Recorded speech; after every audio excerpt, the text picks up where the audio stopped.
Hello, everyone, and welcome to week 2. I hope you are doing well. To get us started, I'm going to open up our schedule and just take a look at what is happening in week 2. Now, your assignments this week include review week 2 lecture, which you are doing now, review subject verb agreement and pronouns in the grammar folder, complete quiz 2, complete quiz 3, and complete discussion 3. We'll do discussion 3 first and talk about it for a moment. If you look at it in discussion 3, it's all about grammar rules. And the prompt, someone's already responded. That's great. The prompt says, tell us what sort of problems or questions you've had with grammar in the past. What are some rules of grammar that have confounded you and why? Um, for me, this was always, my teachers always told me not to start the sentences with the word and or but. And that always confused me because I was perfectly okay starting sentences with the words additionally or however, and they mean the same thing. Um, but here's the deal, that's not actually a rule. As I got older, I found out that the reason that my teachers would tell me such a thing is because if you start a sentence with the word and or but, you are 10 times more likely to end up with a sentence fragment or an incomplete sentence. So that's why that rule was ever told to me. It's not actually a grammar rule, but it is good practice, if that makes sense. So that's where some of those things come from, and that's what this discussion is for, is to talk about those issues. Um, so you guys can probably handle that pretty easily. Don't forget to reply to 2 classmates.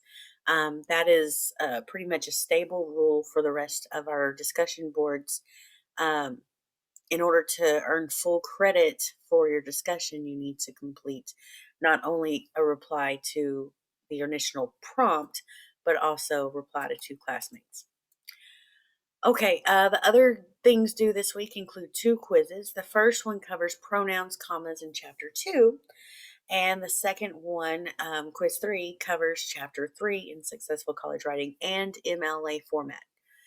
Now, we're going to get into MLA format much more next week and the week after when we start talking about the essays. But just to prepare for the quiz, a really good idea. Those questions are fairly basic. So you can go into your Google and you can type in guidelines of MLA formatting. And the first link that's going to come up is the Purdue OWL, stands for Online Writing Lab. It's lovely, lovely website, has a lot of great information in it.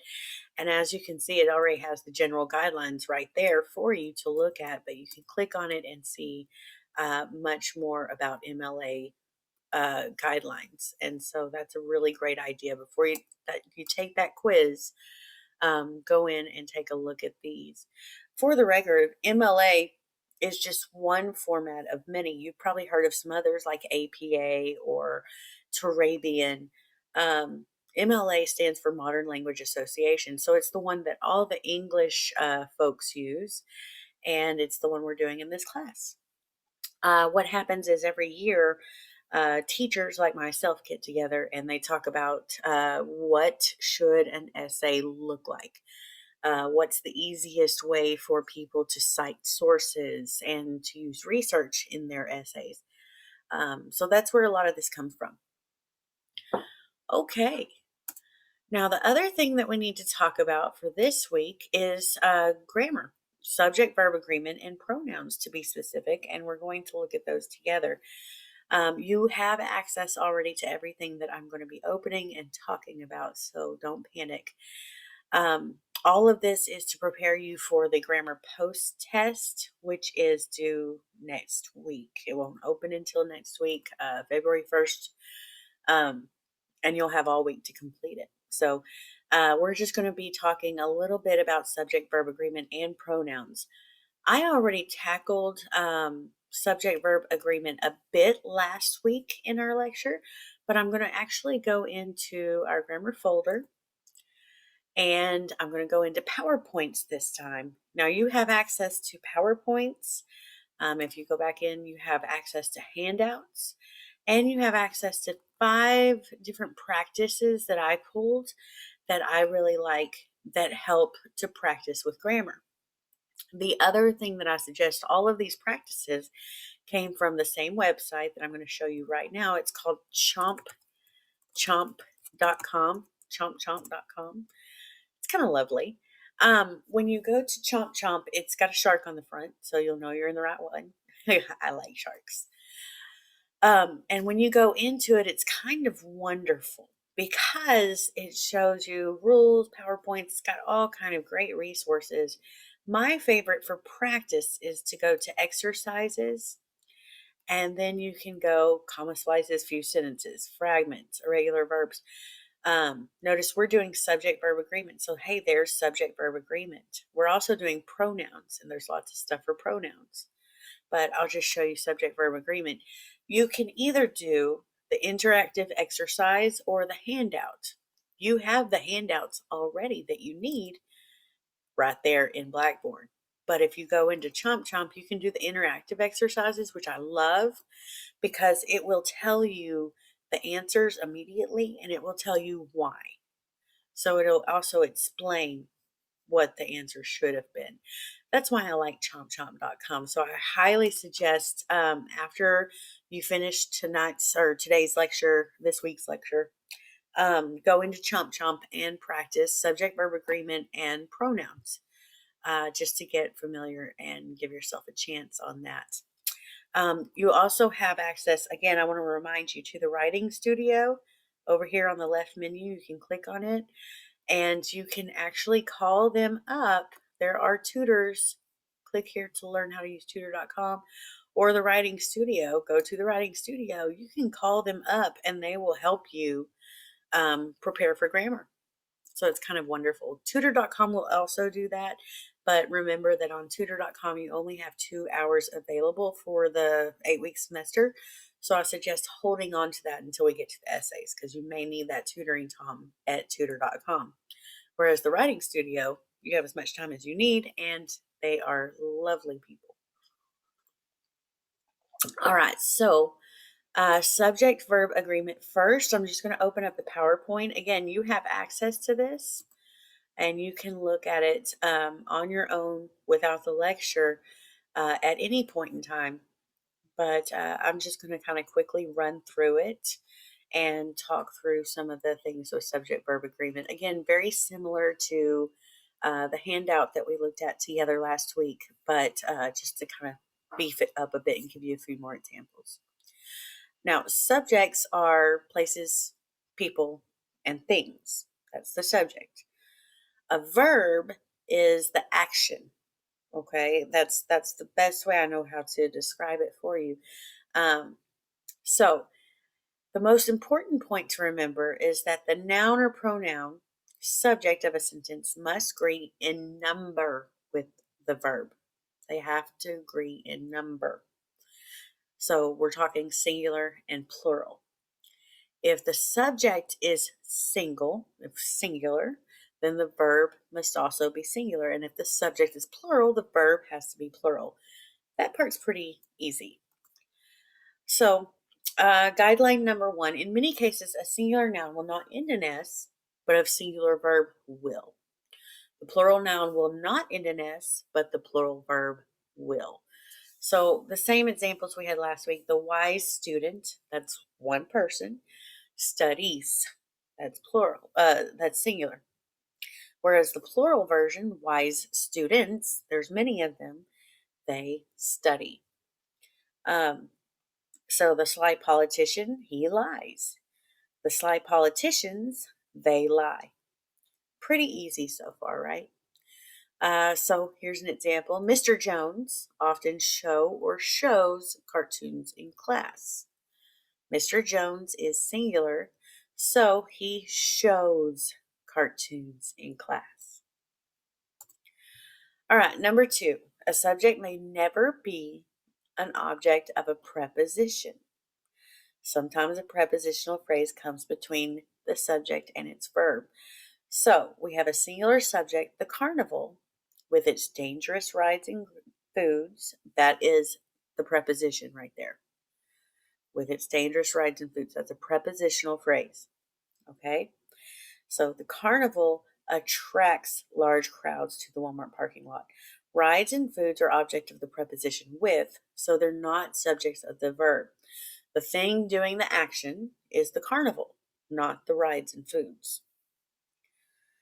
All right, here's another one. Among the distinguished guests was or were Lady Gaga. So Lady Gaga is the person doing the action, right? She was there. So we use the singular verb was, right? The guests are not the subject. They're not doing the action, right? Lady Gaga's doing the action. Okay. So which one agrees with the subject? We have Uncle Gus with his elaborate network of whiskers has or have a great personality. Well, the whiskers is not doing the actions. Uncle Gus is, right? So Uncle Gus has a great personality. He has it. All right, number 3. Here's where we start getting tricky. Compound subjects. We talked about this last week. Compound subjects is when you use the words and to join your subjects, right? That's a compound. So and joins them together, and that makes something that could have been singular, makes it plural. So in this case, we have a decorative ashtray and a lava lamp. That makes it a compound subject, makes it plural. Make the perfect gift. So we want the plural verb make to go with our plural subjects, ashtray and lava lamp. All right. However, excuse me. Nope. This is a example. Mr. Rogers and Captain Kangaroo happen or happens to be some of my favorite childhood memories. So compound makes it plural. They happen to. They happen to be. All right. Be really careful with collective nouns as subjects. Things like family or team, even though we know it's comprised of more than one item. For example, a team has many players on it. We still refer to the team as one entity. It's one group of people. So this would work the same way. Beans and Franks. Beans and Franks. We know there's more than one bean. We know there's more than one Frank, but we are collectively calling it one singular food. Okay? So beans and Franks is a favorite meal of the wealthy, right? We need that singular subject is to go with our singular subject, beans and Franks. We need the singular verb. So beans and Franks is. Okay, here's where I wanted to warn you. Compound subjects joined by or and nor, they agree with this closest subject to the verb. It's where it gets tricky. You got to watch out for these things. So here's the example. Las Vegas showgirls, that's plural. Or an Elvis impersonator, that's singular. So since the impersonator is closest to the verb add or adds, then we would choose the impersonator as our singular subject. So we need the singular verb adds. Remember, singular verbs have S. So the Elvis impersonator adds a finishing touch. If I switched it and I said an Elvis impersonator or Las Vegas showgirls, I would use add because I would use the plural showgirls. There's more than one showgirl. So if I switched it, I would use the other one. That's where it gets tricky. Watch out for those. Okay, how about a smile or a frown make or makes for an interesting leg shot? In this case, the frown makes for an interesting mud shot. We would use the singular because the frown is singular. All right, number 5. Remember that certain indefinite pronouns are singular even though they seem plural. Again, something we talked about last week briefly.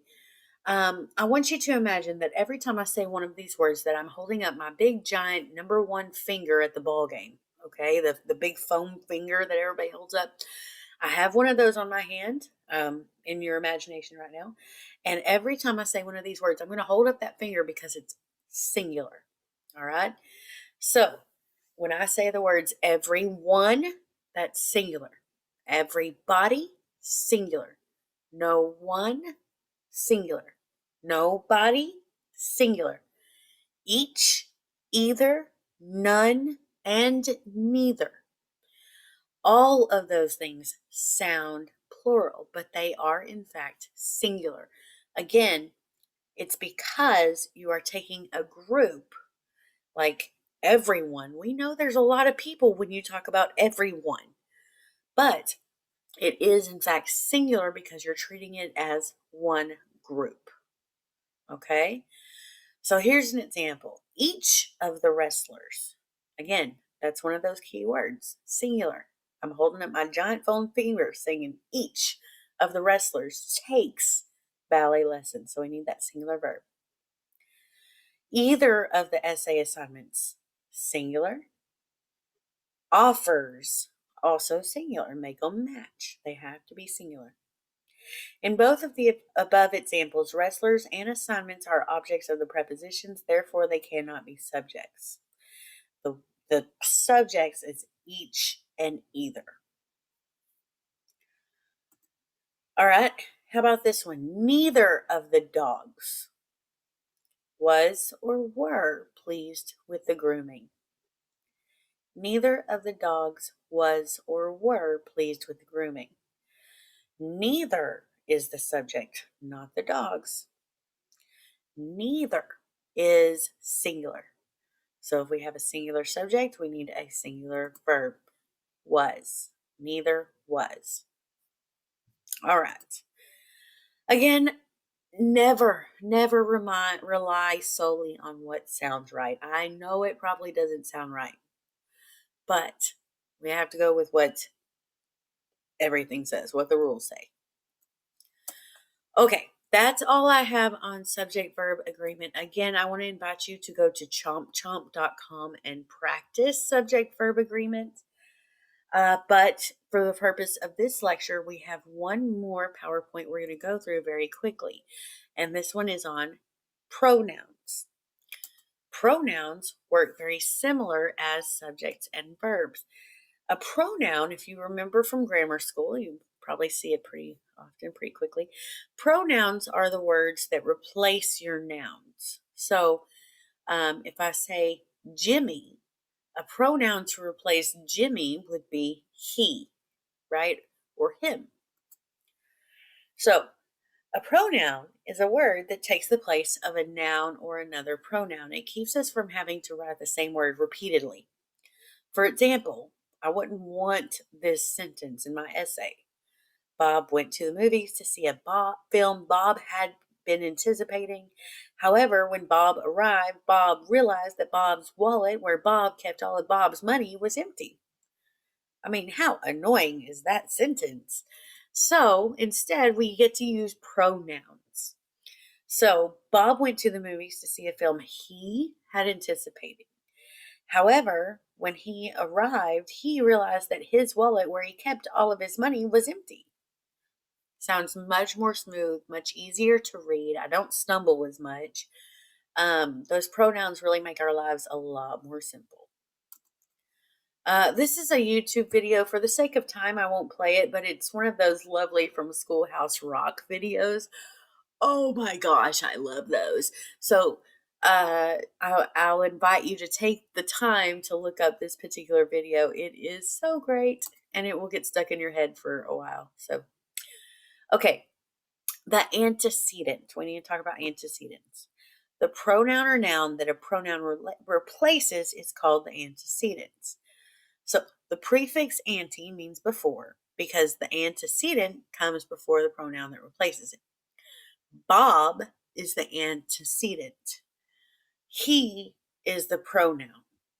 Okay, that's how this works. So when Bob went to see a film he had been anticipating, the word Bob is the antecedent.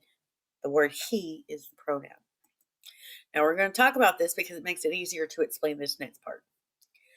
Pronoun agreement means that the antecedent and the pronoun that replaces it agree in number. That's, again, we're talking about agreement in number. So, in other words, if the antecedent is singular, the pronoun also has to be singular. That's why Bob is a he. Bob is not a they. So, this is usually really simple. However, when we use indefinite pronouns, we have to be sure to use singular words because they're always singular, even though they seem like plurals. The same words are going to give us trouble in these guys. So here's a good list. I invite you now to take a picture of this with your phone or to write these down. You want to have these handy. You really do. So your singular pronouns include I, me, my, he, him, she, her, you, and it. On the other side, you have plural pronouns. They, them, their, us, we, and our. But in the middle, we have those pesky little indefinite pronouns. So again, please imagine me with my big giant foam finger, holding it up in the air. Someone, everyone, somebody, nobody, no one. Either, neither, none, each, and everybody. Again, those are all singular. It's because even though we know there's more than one person in that group, it's treating it as a single group. Okay, just one item. Okay, someone forgot to complete their essay. Guys, that is a sentence I would totally walk up to you and say, but it's incorrect because the antecedent is someone and it is singular. But the pronoun that we used, there, is plural. They don't agree. So either the antecedent has to be plural to match, or the pronoun has to be made singular, one or the other. So I can say someone forgot to complete his or her essay, or I can say some students forgot to complete their essays. The writer could also eliminate the pronoun altogether and say someone forgot to complete the essay. Okay. How about this one? A person, ooh, that's singular, should always floss after dipping their can of smokeless tobacco. Oh, that's not right, is it? Because a person is singular, but there is plural, so we need to fix it. Do you see where I'm going with this? Totally a sentence I would say, but not one that we should write.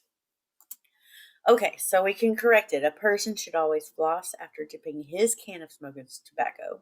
I guess it could be her, but most tobacco dippers are male for whatever reason that I know of. That's worth looking at. I'll look at it later.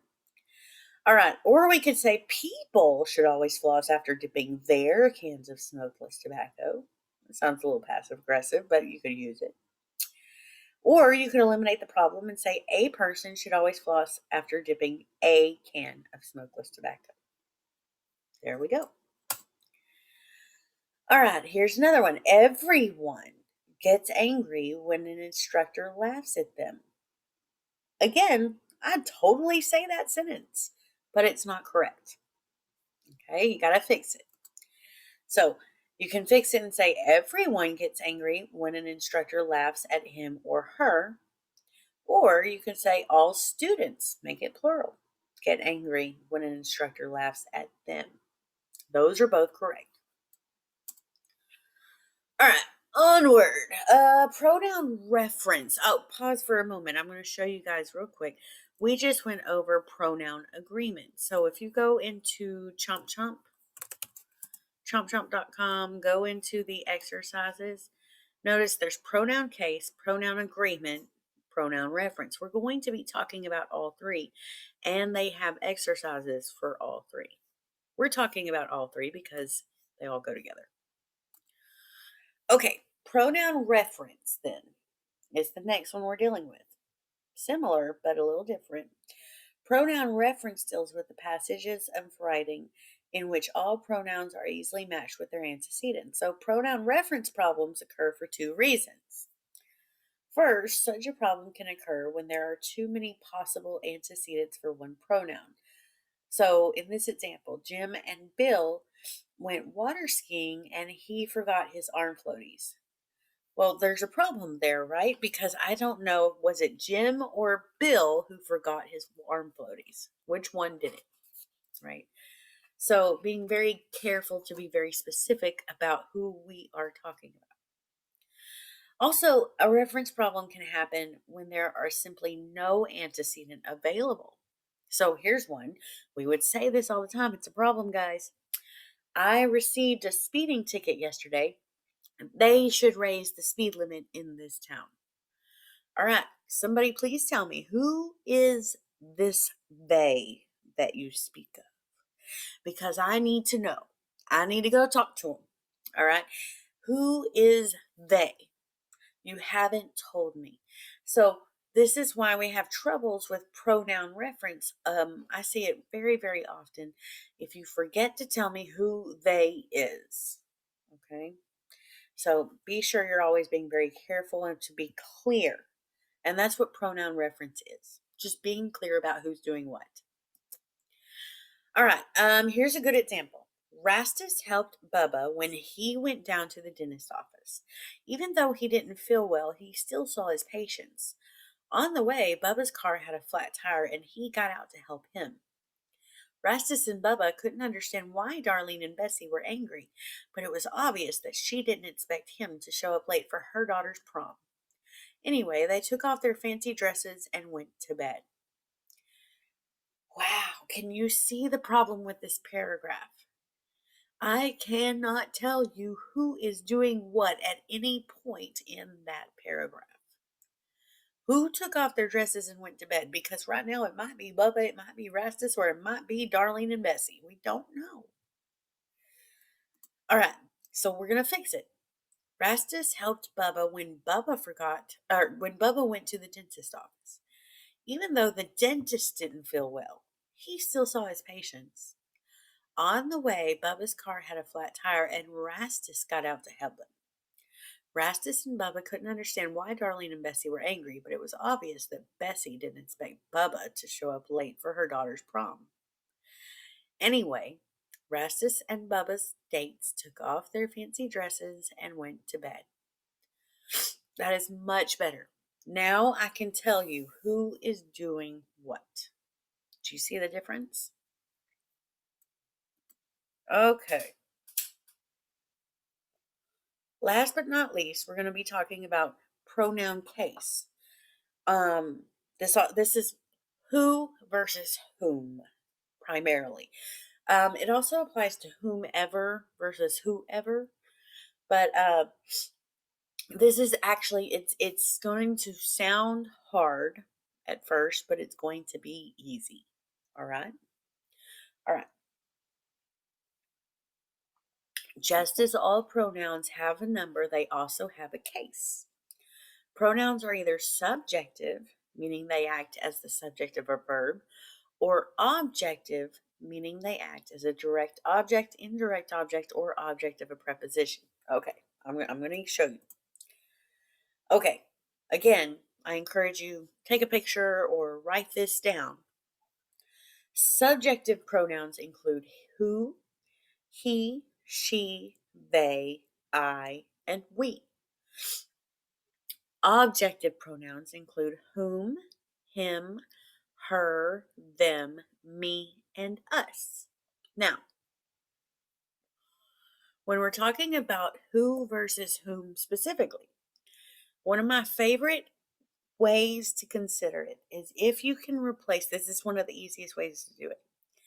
If you can replace the word who with he, then you need to use who. If you have to replace it with him, use whom with the M. Another way to think about this is who, if we want to use who, it's the person doing the action. If you want to use whom, it's the person being done an action to. So the place you most likely have encountered whom in the past has probably been to whom it may concern. Well, who is writing the letter? You are, right? So if you are writing the letter, you're writing it to someone.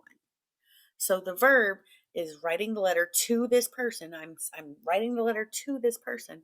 So that person is the subject. They're being done the action to. So the letter is to that person. They're not writing the letter, they're receiving it. So the person doing the action is who.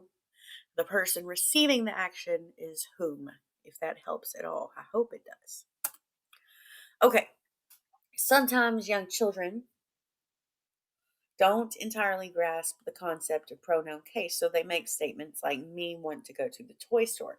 My daughter, for a good time, was very bad about this. A young child might use an objective case pronoun, me, as the subject of a verb, but normally we would say, I want to go to the toy store, right? Not me go to the toy store, I go to the toy store. Now, who and whom work the same way. We only use who as the subject of a verb. It will usually come just before the verb. And whom is the object. It comes usually just after the preposition or the verb. Okay, how about this one? He was the one who or whom wore a pink tutu to his interview. Now, is the person we're talking about, who or whom, is that person doing an action or are they being done an action to? Well, in this case, it's the person doing the action, right? It's the active person. So, who should be the subject of a verb? He was the one who wore a pink tutu. So, who is the winner in that one? All right. Who or whom ate the last can of Spam? Would I replace it with he or him? Him ate the last can? No, I would use who, right? It's the person doing the action. Who ate? Someone ate. So, who? Again, the person doing the action. Who?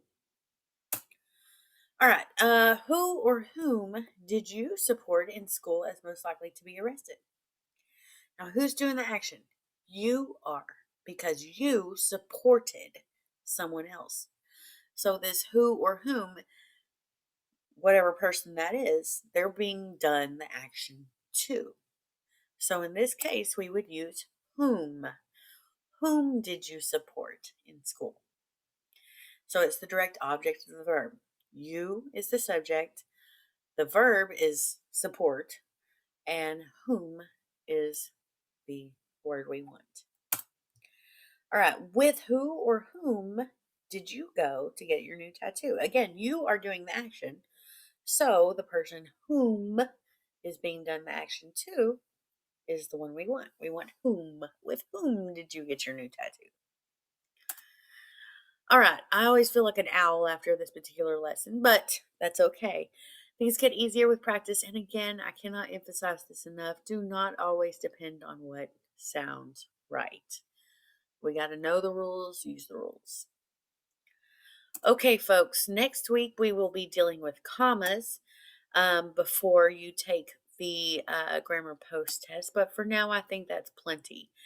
Again, I want to remind you, go back over subject-verb agreement. Go back over pronoun agreement. Practice, practice, practice. Complete your quizzes. Complete your discussion. And I will see you back here again next week. I hope you have a good one, folks.